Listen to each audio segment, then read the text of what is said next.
الحمد لله رب العالمين وأشهد أن لا إله إلا الله وحده لا شريك له وأشهد أن محمدا عبده ورسوله صلى الله عليه وعلى آله وأصحابه أجمعين أما بعد.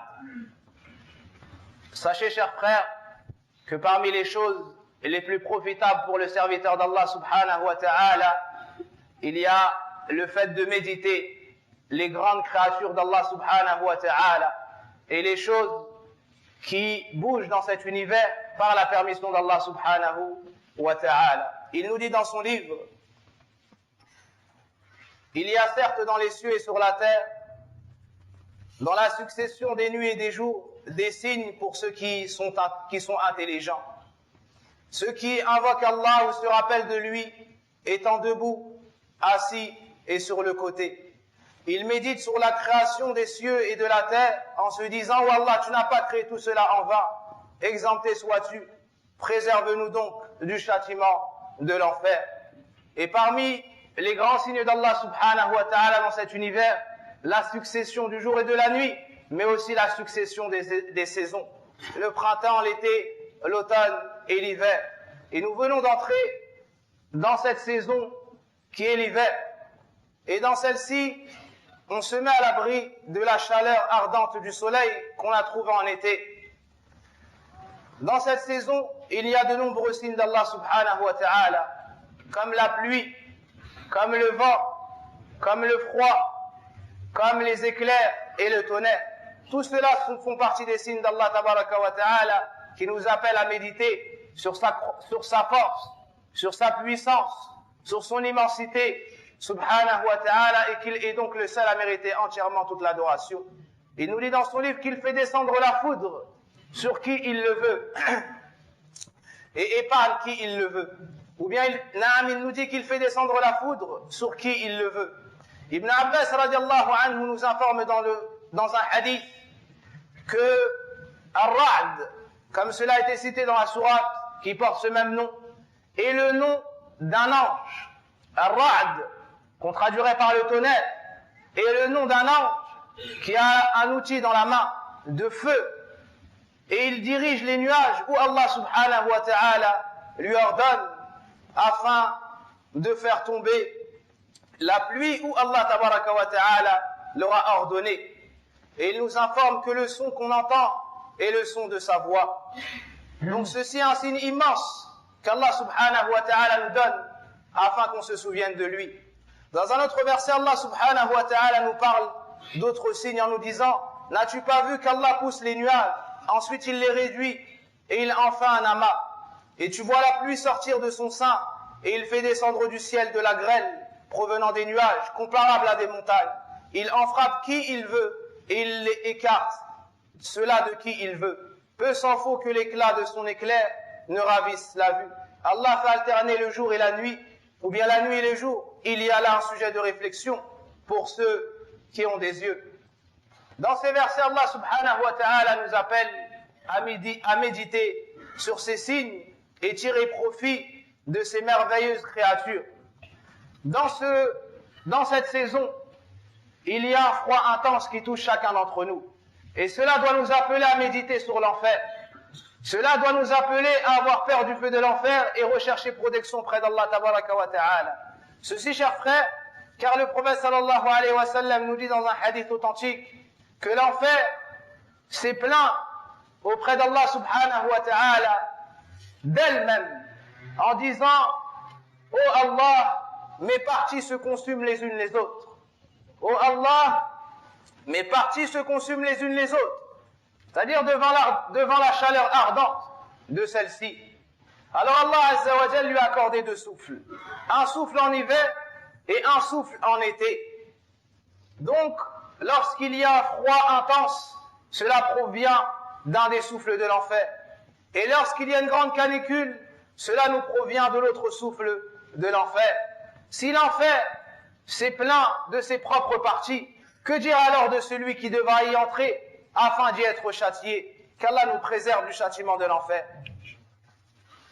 Et qui pourrait patienter en temps de canicule et en temps de grand froid en temps de froid glacial dans ce bas monde. Que dire alors de celui qui aura supporté le fait d'être châtié dans le feu de l'enfer? Durant cette saison, il nous faut nous préparer afin de ne pas tomber malade et afin de repousser de nous toute nuisance. Et cela en sortant les vêtements pour l'hiver, les vêtements qui tiennent chaud. Et cela est une bonne chose.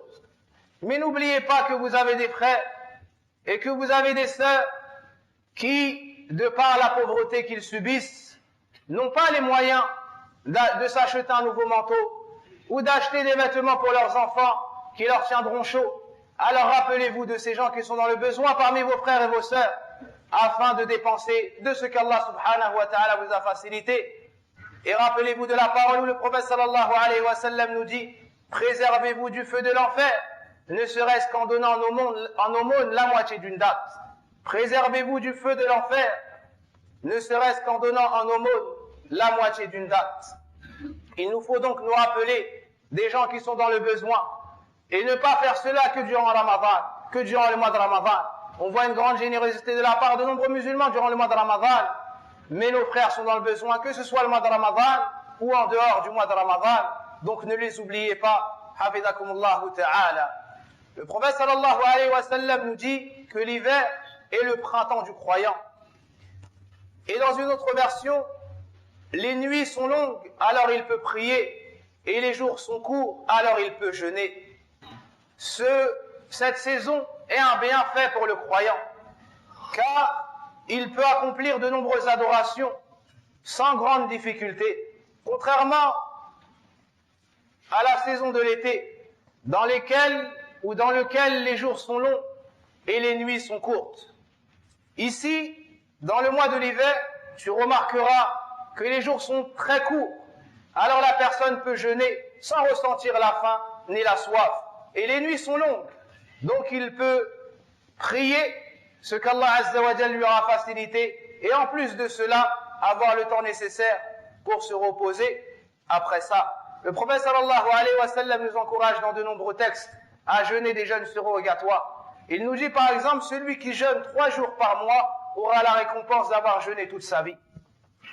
Pourquoi cela? Car chaque jour de jeûne te sera multiplié par 10. Chaque bonne action est multipliée par 10. Donc c'est comme si tu avais jeûné tout le mois. Et si tu fais ça chaque mois, c'est comme si tu avais jeûné toute ta vie, toute l'année, donc toute ta vie. Et ceci est le bienfait d'Allah qu'il accorde à qui il le veut. Le prophète sallallahu alayhi wa sallam a même encouragé les compagnons à jeûner 3 jours par mois et de préférence le 13e, le 14e et le 15e jour du mois. Mais cela, alhamdulillah, n'est pas restreint à ces jours. Tu peux jeûner dans le mois 3 jours au choix ou plus. Et le prophète sallallahu alayhi wa sallam jeûnait également le lundi et le jeudi. Donc celui qui a la capacité de faire cela, qu'il sache qu'il a une grande récompense auprès d'Allah subhanahu wa ta'ala. Ubayd ibn Umayr nous disait lorsque l'entrée de l'hiver arrivait: Ya ahl al-Qur'an, qad tala laylukum lil-qira'ati faqra'u wa qasura naharukum lis-siyami fasumu. Il disait et conseillait les gens: ô vous les gens du Qur'an, vos nuits sont longues, alors lisez le Qur'an, et vos jours sont courts, alors jeûnez. Et c'est ainsi que se comportaient les pieux prédécesseurs à l'entrée de l'hiver. Ils se réjouissaient et augmentaient leurs adorations et faisaient preuve de dynamisme et de motivation. Le prophète sallallahu alayhi wa sallam nous dit: le fait de jeûner en hiver est un butin froid, c'est-à-dire acquis sans grande difficulté, acquis sans combat. Ici, on nous montre l'importance de tirer profit de cette saison. Et la chose par laquelle nous allons conclure, c'est quelques règles dont on peut avoir besoin durant cette saison. Premièrement, certaines personnes ont du laxisme dans le fait de parfaire leurs ablutions, la purification. Et cela à cause du froid. Sachez, chers frères, qu'Allah Azza wa Jalla n'accepte pas une prière de la personne qui n'aura pas fait ses ablutions convenablement. Le deuxième point est que durant la saison de l'hiver, on a tendance à porter des chaussettes ou des chaussons. Et sachez qu'Allah Azza wa Jalla nous a permis lors des ablutions, de ne pas enlever nos chaussettes dans certaines situations. Ce qu'on appelle al-mas ala al-khuffayn. Celui qui, après avoir fait ses ablutions, a enfilé ses chaussettes ou ses chaussons, aura la permission, lorsqu'il voudra refaire ses ablutions après avoir perdu l'eau d'eau, de passer ses mains mouillées sur ses chaussettes. Non pas sous ses chaussettes, mais au-dessus, sur la partie supérieure du pied. Celui qui veut faire cela doit savoir qu'il y a des conditions. La première condition, c'est le fait d'avoir enfilé ses chaussettes après avoir fait ses ablutions. Celui qui a mis ses chaussettes et qui n'avait pas al-wudu sera obligé d'enlever ses chaussettes pour refaire ses ablutions. Donc si tu as fait tes ablutions et ensuite tu as enfilé tes chaussettes, au moment de refaire al-wudu, tu n'es pas obligé d'enlever tes chaussettes, mais tu pourras passer tes mains mouillées sur tes chaussettes. La deuxième condition, c'est que tes chaussettes couvrent la partie obligatoire à laver à la base, c'est-à-dire le pied et les chevilles. La troisième condition, c'est que cette impureté, ou bien le hadath, soit le hadath al-asghar. Ça doit être les petites ablutions et non pas al-ghusl, comme pour la personne qui est en état de janaba. La condition suivante concerne le temps, la durée dans laquelle tu as le droit d'effectuer l'essuyage des chaussettes. Pour celui qui n'est pas en voyage, cette durée est d'1 jour et d'1 nuit, donc de 24 heures. Et pour celui qui est en voyage, 3 jours et 3 nuits. Et la durée, tu pourras la comptabiliser après avoir passé tes mains mouillées sur tes chaussettes une première fois. Et non pas après avoir enfilé tes chaussettes. Donc si tu fais le wudu, ensuite que tu enfiles tes chaussettes, et que ces chaussettes couvrent la partie obligatoire à laver à la base, et que tu perds l'eau d'eau, lorsque tu veux refaire tes ablutions, tu pourras passer tes mains sur tes chaussettes. Si tu as mis tes chaussettes aujourd'hui à midi et que tu perds l'eau d'eau à 14 heures, mais que tu refais l'eau d'eau à l'heure du asr, en passant tes mains mouillées à l'heure du asr sur tes chaussettes, tu auras jusqu'au lendemain à salat al-asr pour passer sur tes chaussettes. Et le dernier point, al-jama' 'inda al-matar. Sachez qu'Allah Azza wa Jal nous a permis de réunir entre les prières lors de la tombée de la pluie, afin qu'il n'y ait pas de difficulté pour les croyants. Donc s'il y a de la pluie à l'heure du dhahr ou bien à l'heure du asr, nous avons la permission et nous mettrons en pratique cette sunna. Nous unirons donc entre le dhahr et le asr, que ce soit à l'heure du dhahr ou que ce soit à l'heure du asr. Et de la même façon pour al-maghrib et al-isha. S'il pleut à l'heure du maghrib, alors on unira entre la prière du maghrib et la prière du isha. Et alhamdulillahi rabbil alamin, il y a 2 jours, un de nos chers pères est venu nous voir pour nous informer que sa fille allait subir une lourde opération. Cette opération a eu lieu hier ou avant-hier. Elle a duré 5 heures, alhamdulillah. Contrairement à ce qu'avaient dit les médecins, qu'il n'y avait aucune chance, Allah tabaraka wa ta'ala, celui qui décide de ce qu'il veut, a décidé qu'il en sera autrement, et la fille de notre cher père a pu vivre, et alhamdulillahi rabbil alamin.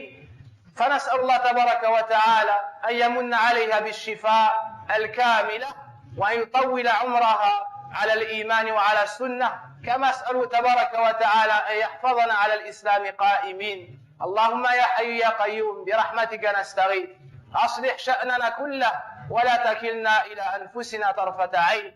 اللهم ربنا آتنا في الدنيا حسنة وفي الآخرة حسنة وقنا عذاب النار، واشف مرضانا ومرضى المسلمين، وصل اللهم وبارك على نبينا محمد وعلى آله وصحبه أجمعين. سبحانك اللهم وبحمدك، أشهد أن لا إله